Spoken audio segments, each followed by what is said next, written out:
the real reason why we have barrier stories and why change is so uncomfortable.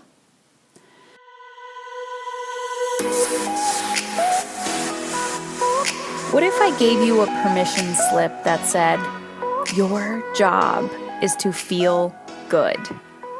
And what if I told you that the better you feel, the bigger impact you can make in the world?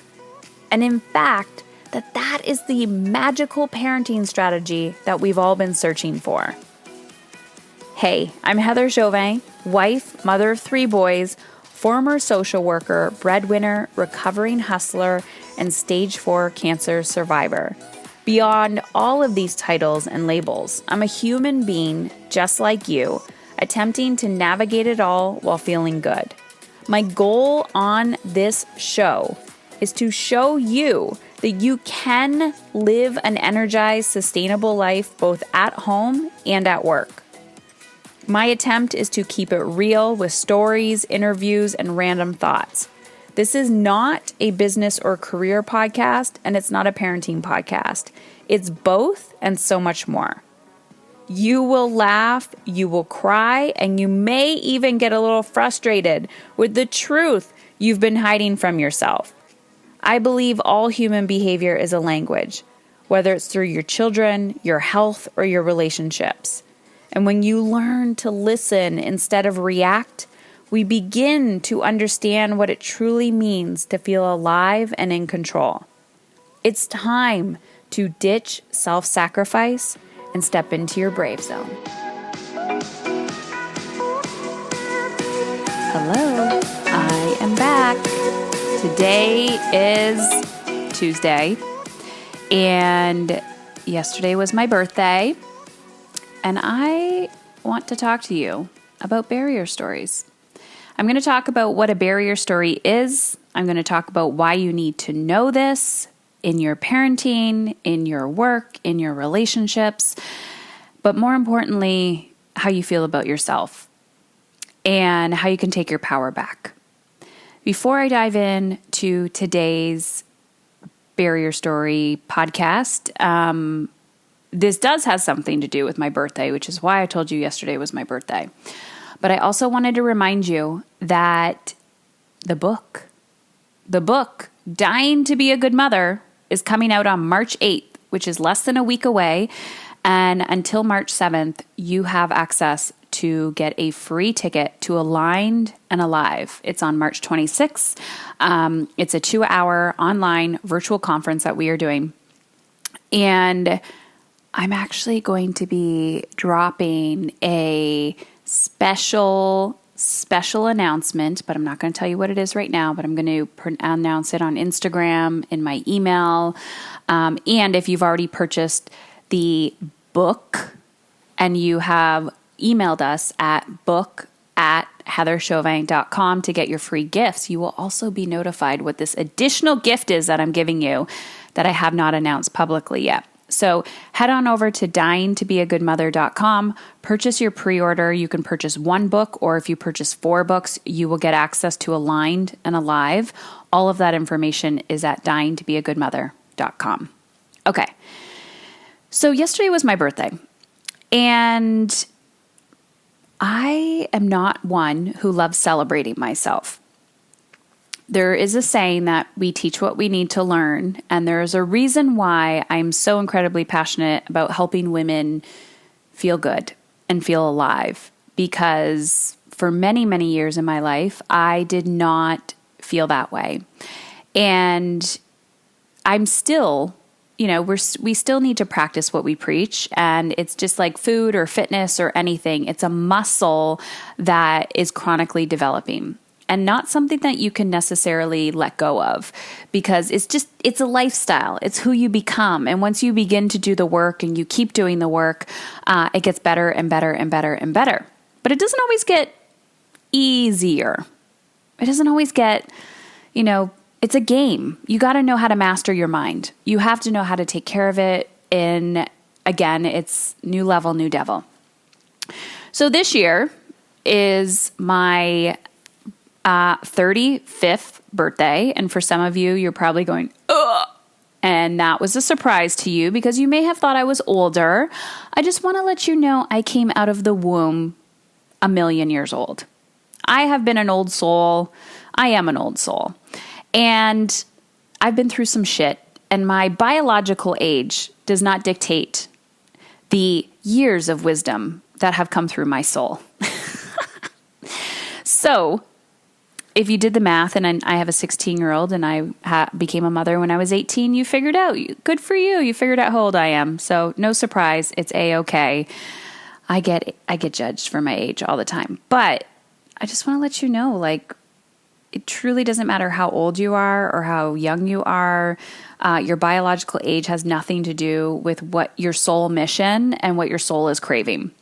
So if you ever feel like your age is holding you back from something, whether you're telling yourself a story, aka barrier stories, that you are too young to do something or too old to do something, I'm going to tell you right now, if your desires are screaming out at you to do something, go do it.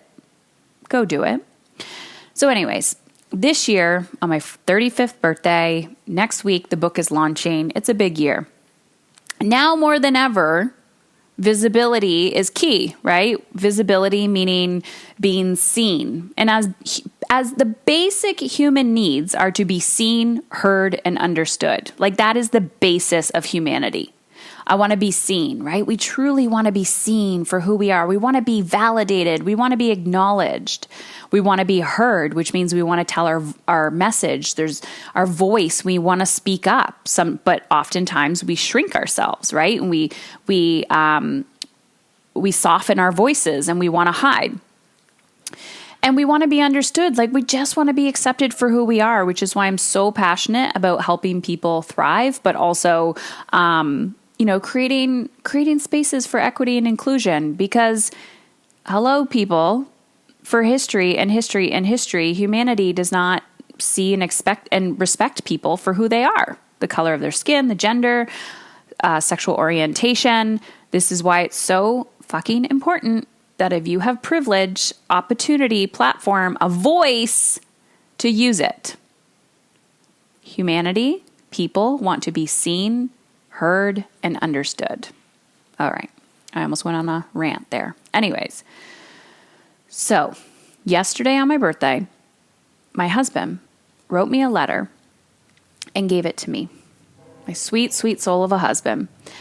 And he said to me, Heather, you are one of the most difficult people to buy for because you're not really a materialistic person. I can't give you anything. I can't give you jewelry. I can't buy you clothes. Like, I can't buy you anything that you'd be like, oh my God, thank you. Because I don't really put value in those things. And if I want something, I'll just buy it myself. I don't know. I love things, but that's not my love language. My love language is truly acts of service. So my husband's like, I've been thinking long and hard, blah, blah, blah. What I decided to do was to reach out to some of your people, whether it was my team, clients, friends, and to have them reach out to other people and to wish me a happy birthday publicly, but also let them know the impact that I've made in their life. So I braced myself. I was so incredibly uncomfortable. Like, you do not even understand how uncomfortable this was for me in order to receive. Why am I telling you this? One, in case you ever thought people are perfect and that there's something wrong with you or that you're broken and everyone else has their shit figured out, it's all an illusion. It's a lie. We're all feeling something. We're not broken. We're human. So I was being human yesterday and I wanted to push and repel all of the love coming towards me, right? I needed to let it seep in. So I sat there. And I read and I listened and I replayed and I said, receive, Heather, receive. Be open. Let your heart crack open. Just crack your heart open a little bit to let it in. You are worthy. You are worthy. You are worthy. You are worthy. This took intentional effort. intentional effort. I have all the tools. I have the books. I have the resources. I have access to the leaders. I'm telling you, there's no one and done. It's a concoction of you sitting in your shit, knowing what you need to do and doing it. So I sat in it and I let it in. And I cried, and the little flaps opened up a little bit and they closed, they opened, they closed. Now, why am I telling you this story? The purpose of your barrier stories are to keep you alive. The purpose of your barrier stories are to keep you alive. And yesterday, and one of my current barrier stories, which I've had all my life, is I am not worthy of being seen, and I am not worthy of being heard. Hence the reason why I podcast and I'm visible, right? We want to be seen. We want to be heard. We all want to be acknowledged. We all want to make an impact in the world. We all want to know that our life made an impact on the world. I think that is truly what the human experience is about. But when you have this story, this mental story of I don't matter, I don't matter. I just want to run and hide. I truly do not matter. And I work with women in my mastery program and my mastery business program around visibility. When we're trying to be visible in our lives, it could be in your home, like, hey, I matter here. I'm going to respect myself. It's us that has to give that space and that time to ourselves. We can't seek it from external validation. But then in business is the same thing, right? We're like, where's the clients? Where's the money? Where's the revenue? Where's the blah, blah, blah? And you don't have to start a podcast. You do not need to be visible on social media. There's a million ways that you can literally build a business, a thriving business. And the average person will not know about you. You do not need to become a celebrity to become a millionaire or to have financial freedom or all the bullshit that you see on the internet. You don't. But if it's in alignment with like, is that something you want to do? Then you follow that breadcrumb. And podcasting, writing a book, speaking, coaching, those are my breadcrumbs. I love it. It lights me up. I get energy from it. But it also scares the shit out of me. I'm not going to lie. So my barrier story is I want to hide, I want to hide, I want to hide, I want to hide. And when you're telling yourself you want to hide and you're acting on it, so every time I'm like, I don't want to do this, and I don't do it, then what happens? I hide, I'm not visible, and I don't get the results that I want, and then I'm miserable, depressed, defeated, blah, blah, blah. So I wanted to share something with you. The whole point of barrier stories are to keep you safe. The brain is designed to keep you safe. It's to keep you alive, but these barriers or stories are not there to hold you back. They're just there for survival, basic human survival. So when you're living in survival mode, you're listening to these barrier stories and you're living from your barrier stories. A barrier story is like a physical barrier. It's like a wall. It's like, don't go there, don't go there, don't go there. A story, I can't do this. I don't have enough time. I don't have enough money. My partner won't support me. I'm not smart enough. I'm not qualified enough. Nobody cares about me. I'm not worthy. I can't do this. All of these stories that we tell ourselves as humans, and I also said we, not me or you, we, collectively as a human, we all have barrier stories. But the people that choose to move beyond the barrier story are people that are choosing to not listen to those stories. They're willing to look at that behavior, that mental behavior, as a language, like I always talk about when it comes to parenting and human behavior. They're willing to look at that barrier story and to say, nope, you're entering the red zone. Come back, come back, come back, come back. You're not going to treat me like that today. I respect myself and my soul and my body and my purpose and my existence on this earth enough to know that this barrier story is not in alignment with how I want to feel. So Gay Hendricks is the author of The Big Leap. It's a beautiful book. It's an easy read. I can't tell you how many times I've heard people recommend The Big Leap. It doesn't even look like a sexy book. I don't even know how old it is, but it's one of those like books you can go back to again and again and again and again. So Gay Hendricks, there's a quote, and it says, "Each of us has an inner thermostat setting that determines how much love, success, and creativity we allow ourselves to enjoy. When we exceed our inner thermostat setting, we will often do something to sabotage ourselves, causing us to drop back into the old familiar zone when we feel secure." Interesting, right? So if we have a thermostat of what we're worthy of, we're going to get to that glass ceiling. This is something I talk about where I talk about the sustainable ambition model. You have survival mode, momentum, thrival, and abundance. So every time you're getting to your thermostat, who I am now today is not even who I was a year ago or 2 years ago or 5 years ago or 10 years ago. Okay. So my thermostat has changed, AKA my capacity for receiving more has changed. So yesterday, going back to receiving, I'm sitting there, can feel myself resisting the receiving, right? My thermostat is capped. So now it's like, bring it in, allow, receive more. Come on, come on, come on. I always tell people, this is where the hustler is not welcome to the party. This is where we don't need to push through with a lot of assertive masculine energy. This is where we lean into. But we can't avoid, because when you're avoiding it completely, you're not even leaning in. You need to apply a little bit of pressure to your barrier story. So, example, yesterday I'm telling myself, I am not worthy of being seen. I don't matter. I'm not making an impact, right? I'm telling myself that. And I'm like, Heather, is that true? No, that's not true. Even though I can't feel it fully, that's okay. That's a euphoric state. That's like, I don't know. That's the goal. You're not a bad person because you can't feel gratitude 24 hours a day or this like immense abundance. We're human, and there's dualities of the yin and the yang, the night and the day, dark, light, white, black, all of that.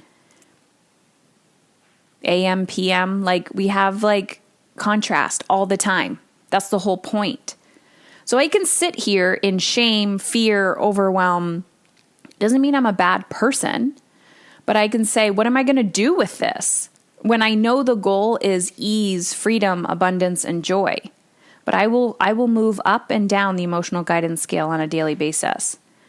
So the barrier story for me is, it's the barrier. So I can lean in and apply a little bit of pressure. Is that true? Is that true? Is that true? And adjust the thermostat for capacity to receive love, success, creativity, all of that. And it doesn't necessarily mean money. You can have the love in front of you. You can have the success in front of you. You can have the money in front of you. It's allowing, at what capacity are you going to let it in? That's the magic. At what capacity are you going to let it in? Like fully open the door and say, come on in. Come on in. This is a process. So the more visible you get in your life, your personal or professional life, what happens? You get scared, you get excited, you want to vomit and shit your pants, you're like overwhelmed, you keep telling yourself I'm stuck, you're like, oh my God, am I really going to do this? Am I really going to do this? It's like the adrenaline rush, right? But the more visible you become, the more open you are to judgment. It's like that little crab, a little hermit crab, leaving one shell and then running to the other shell. But as he moves from one shell, or he or she, or they move from one shell to the next, they're vulnerable. They're vulnerable. They're open to judgment. They're open to predators. They're open to being eaten. They're open to dying. And that's exactly what it feels like as you grow as a human being mentally. You feel vulnerable. You feel raw. You're like, ugh, I'm exposed. Even though you're like literally sitting in your bedroom by yourself, nobody even knows what's going on. They have no idea, but you're like, oh my God, oh my God, oh my God. Because you're telling yourself this story, this barrier story. Oh my God, they're going to judge me. I'm going to be found out. The imposter syndrome comes up. But it's just a barrier to keep you safe. It's like, run to the next shell. Run. But if that little hermit crab just sat there in the middle and said, I'm just going to sit here. I'm just going to sit here and feel the sun on my skin. I don't know. Is this what hermit crabs tell themselves? Oh God, the shit that comes out of my mouth. If he just sat there and was like, a human picked him up and was like, look at you. He's going to be so scared, shaking in his little fake invisible boots. And you're not going to hurt him. You're going to love him. And in order for him to receive the love, he's got to trust you. He has to trust life. He has to trust that he's safe. And that's what we have to do as humans, is trust that we can follow through. Trust that we can finish something. Trust that we're going to be successful. Trust that we're worthy of the love. Trust that we are making an impact, and it's going to be messy and imperfect, and people are going to judge us constantly. Just by being ourselves. So, there's another quote that I wanted to share with you quickly. And it's one of Theodore Roosevelt.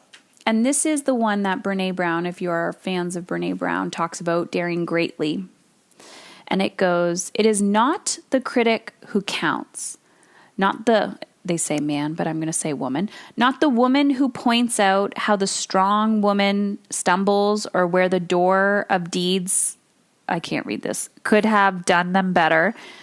The credit belongs to the man who is actually in the arena, whose face is marred by dust, sweat, and blood, who strives every day, who comes short again and again, because there is no effort without error and shortcomings. But who does actually strive to do the deeds?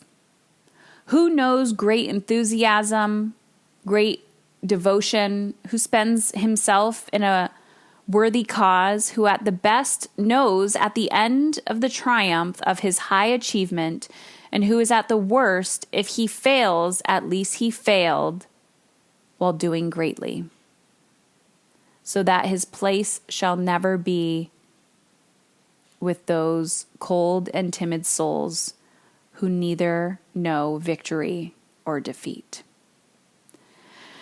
Theodore Roosevelt.